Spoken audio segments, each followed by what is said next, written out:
I'm going to show you right here why Javon Hargrave was the best defensive player on the San Francisco 49ers against the Jags. And some of you might be saying already, like, whoa, pump the brakes, Brad.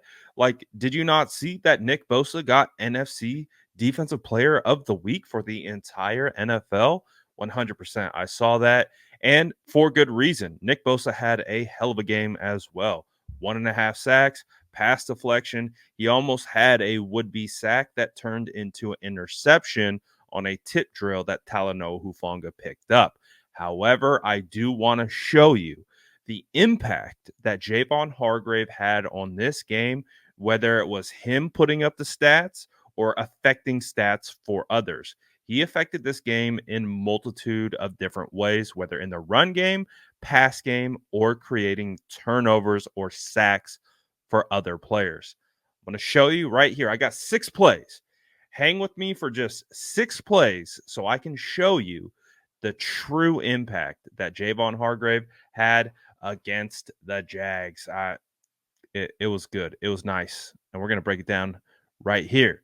So I put together this little clip and let's take a look. So on this particular first play, you're going to get Javon Hargrave, not going to get any statistical anything from this, maybe then other logging or pressure on PFF or something like that. But he is the reason why this play right here is a sack. Absolutely bodies the offensive guard. Look at this bull rush. Gets right up underneath the pads, has this offensive lineman on skates, just walks him back directly into Trevor Lawrence to the point where he hits Trevor Lawrence with the offensive lineman. And as you can see, Lawrence goes down. So Eric Armstead gets credited for the sack because he was the first to touch Trevor Lawrence. But this was a Javon Hargrave sack using the butt of the left guard, just driving right into Trevor Lawrence. But it didn't show up as a sack for Javon Hargrave. It showed up as a sack for Eric Armstead, which is fine. We want all the boys to eat.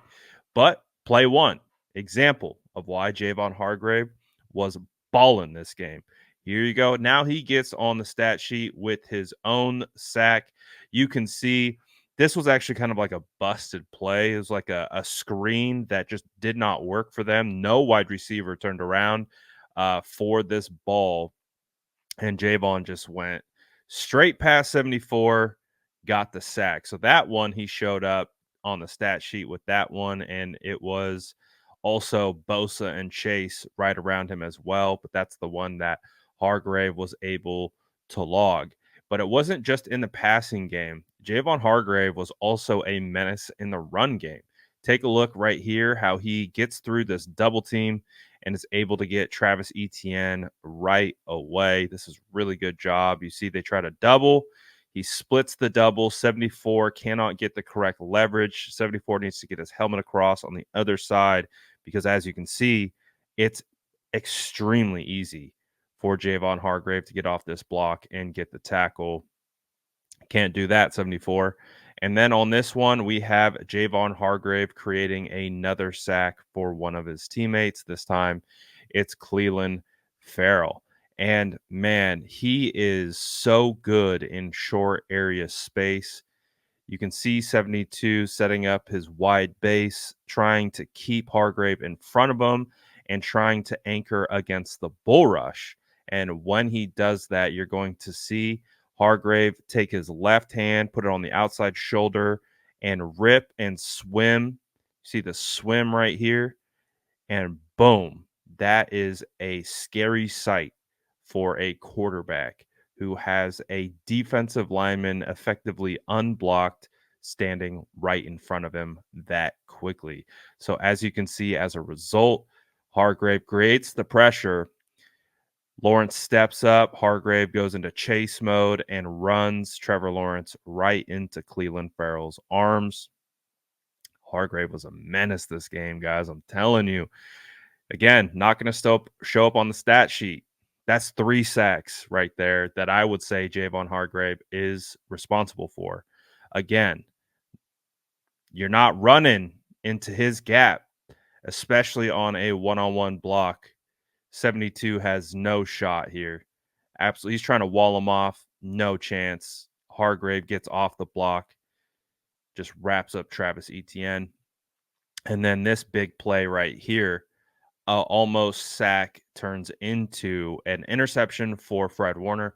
Fred Warner, even on his podcast, credited Hargrave for being the reason why he got this interception because, as you can see, Hargrave is going to win with outside leverage. He's able to rip underneath and cut off the edge, and he gets his arms around the hips of Trevor Lawrence, and that pulls the ball right to Fred Warner. So, as you can see, Javon Hargrave, absolute menace in the run game, but you can also see his impact in the passing game and just how impactful he was in this game. That's why I have him as the best defensive player on the day in a week where Nick Bosa won the NFC defensive player of the week. I mean, it's very close between him and Nick, but because he was able to create effectively 3 sacks and a turnover and was a menace in the run game, whereas Nick Bosa was able to log a sack and a half, a PBU, and a would-be sack that turned into a interception. I mean, Javon Hargrave was making it happen for all of his teammates and everyone involved. And I wanted to highlight this because for whatever reason, last week, I started hearing these rumblings of the San Francisco 49ers overpaid for Hargrave. He's not putting up enough of an impact. He's not what they had bought and paid for. And I've disagreed. I've been really impressed with Javon Hargrave all year on tape, but maybe he heard that. Maybe he sensed that. And obviously the addition of Chase Young potentially changes how they're sliding protections. It's obviously getting Javon Hargrave in more one-on-one situations and putting Javon Hargrave in a one-on-one scenario with an offensive guard. That's not where you want to be. That's not where you want to be at all for an offensive line. So Hargrave came out of the bye on fire. This is why he's my defensive player of the game for the San Francisco 49ers. Just an absolute menace. He's all over the field constantly creating havoc, constantly stuffing run lanes. The offensive line had no answer for him. That just none. Look at him dominate. He just dominates.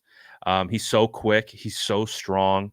His ability to get off blocks like this just fantastic.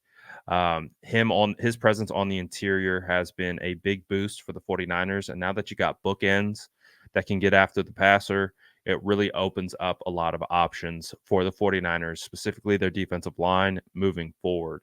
So I'm very, very pleased by his whole presence, his impact, and his effort. I think that's one thing that shows up on every week dating back to preseason. His effort shows up on tape constantly. Even if he's not going to make the play, he'll be 30 yards downfield chasing it down, and he's very fast for an interior defensive lineman. So put some respect on this guy's name. Worth every penny.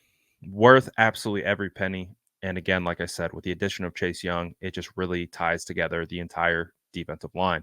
So you guys let me know what you thought of these particular plays. Again, it was just 6. I just pulled 6 plays from the defense, but you could see in those 6 how impactful he really was. Let me know what you guys think of Javon Hargrave. Is he worth every penny? Let me know in the comments below. And as always, make sure to like and subscribe for more updates.